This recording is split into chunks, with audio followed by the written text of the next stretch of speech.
తెల్లారితే ఇంటికి వెళ్దామనే ఒక హోప్తో ఉన్న ఒక అమ్మాయి మరుసటి రోజుకు ఒక శవమై తేలితే కోల్కత్తాలో ఉన్న జూనియర్ డాక్టర్ మౌనిత అనే ఒక అమ్మాయికి చోటు చేసుకున్న సంఘటనే ఇది.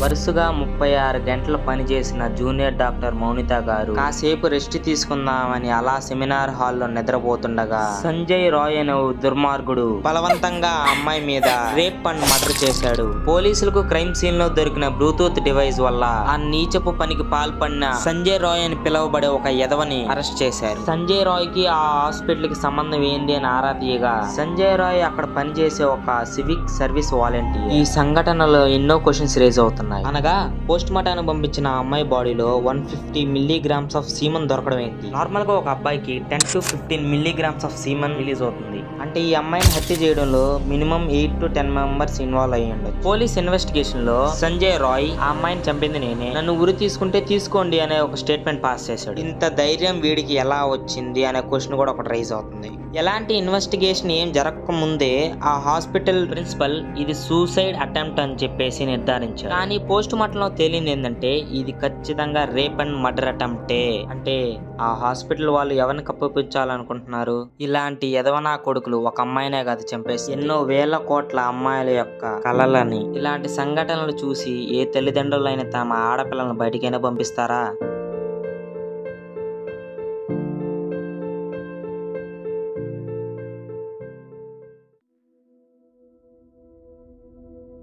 మన భారతదేశంలో డెవలప్మెంట్ అనేది బాగా జరుగుతుంది కదా. ఎప్పుడో పాతకాలంలో ఏమన్నా స్త్రీలకి గౌరవం ఇచ్చే మొట్టమొదటి ప్లేస్లో మన భారతదేశమే ఉంటుంది అని చెప్పేసి బాగానే ఇస్తున్నారు కదా స్త్రీలకి గౌరవం. ఇలా రోజుకొక న్యూస్, రోజుకొక కేసు.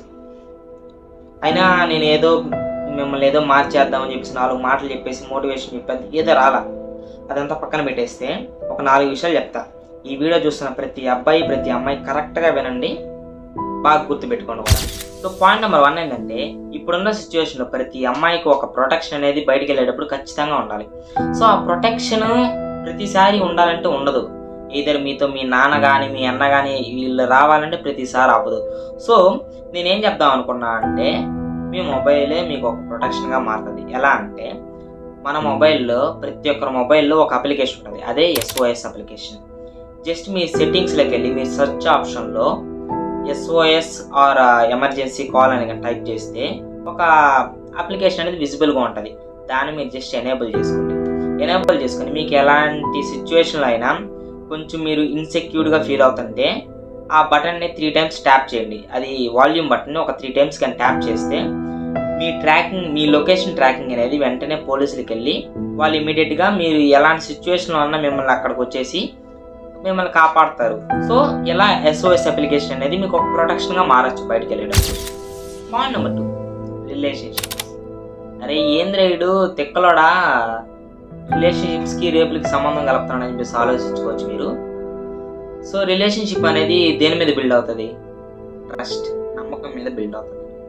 ఇప్పుడున్న సిచ్యువేషన్స్లో నమ్మనక్కర్లేదు. ఎందుకంటే ఒక అబ్బాయి ఫీలింగ్స్ కానీ ఒక అబ్బాయి మైండ్ సెట్ అనేది మాకు తెలుస్తుంది. అది మీరు బాగా గుర్తిస్తే ఇప్పుడు చూస్తున్న ప్రతి అబ్బాయి ఒక అమ్మాయిని ప్రతి అబ్బాయి కాదు, కొంతమంది అబ్బాయిలు ఒక ఎలాంటి ఇంటెన్స్తో చూస్తున్నారంటే కామం.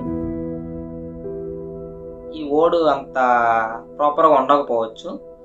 సో కానీ రియాలిటీ అయితే ఇదే. సో ప్రతి ఒక్కరి మీద ఒక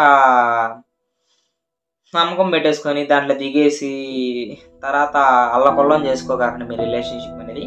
పాయింట్ నెంబర్ 3 అమ్మాయిలు ఈ పాయింట్ ఖచ్చితంగా బాగా గట్టిగా గుర్తుపెట్టుకోండి. ఏంటంటే మీరు వేసే డ్రెస్సెస్ కూడా ఈ మధ్య ఎదుటివాడికి ఒక టైప్ ఆఫ్ ఇంటెన్స్ అనేది క్రియేట్ చేస్తుంది. అంటే మీరు అనుకోవచ్చు ఆ టైప్ ఆఫ్ డ్రెస్సెస్ మీరు వేసుకుంటే అరే ఇవి ఇప్పుడున్న ఈ ట్రెండ్కి తగ్గట్టు మేము వేసుకున్నాము అని మీరు అనుకోవచ్చు. కానీ ఒక అబ్బాయిగా నేను చెప్తున్నా, ఒక అబ్బాయి ఇంటెన్స్ ఒక విధంగా ఉంటుంది. ఎలా అంటే మీరు వేసుకునే డ్రెస్ మీద డిపెండ్ అయి ఉంటుంది. మీరు వేసుకునే డ్రెస్ ఒక తేడాగా ఉంటే ఖచ్చితంగా అబ్బాయి తేడాగానే చూస్తాడు.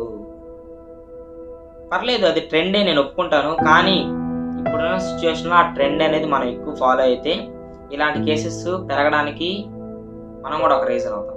కొంచెం జాగ్రత్తగా మీ డ్రెస్సింగ్ సెన్స్ అనేది కూడా కొంచెం మార్చుకోండి. ట్రెండ్ అని చెప్పేసి పోయి లైఫ్ని ఆగం చేసుకోకండి. Okay, point number 4. ఈ పాయింట్ వచ్చేసి ప్రతి తల్లిదండ్రులు చెప్తున్నా. సో ఏంటంటే మీ కొడుకు కానీ ఆర్ మీ కూతురు కానీ తన మొబైల్లో ఏం చేస్తుందో కొంచెం స్పై చేయండి. ఎందుకంటే రీసెంట్గా ఒక 1 month బ్యాక్ జరిగిన ఒక సిచ్యువేషన్ చెప్తాను. ఏంటంటే 10th క్లాస్ అబ్బాయిలు 7th క్లాస్ అమ్మాయిని సేమ్ ఇన్సిడెంట్ రిపీట్ అయింది అక్కడ కూడా. సో వాళ్ళకి 10thలోనే ఆ స్టేజ్ ఆఫ్ మైండ్ రావడానికి ఖచ్చితంగా కారణం ఒక మొబైలే. సో అందుకని చెప్పేసి మీ కొడుకు ఆర్ మీ కూతురు కానీ మొబైల్ ఏం చూస్తున్నారు, ఎలాంటి కంటెంట్ వాళ్ళు వాచ్ చేస్తున్నారు అనేది కొంచెం గమనించండి. కానీ లాస్ట్లో ఒక పాయింట్ చెప్పి కంక్లూడ్ చేస్తా. ఏంటంటే ఇలాంటి సిచ్యువేషన్ క్రియేట్ చేసే ప్రతి ఎదవలకు నేను చెప్పాలనుకునేది ఏంటంటే, ఒక అమ్మాయితో కానీ తప్పుడుగా బిహేవ్ చేయాలని చూస్తే పోతారు, మొత్తం పోతారు.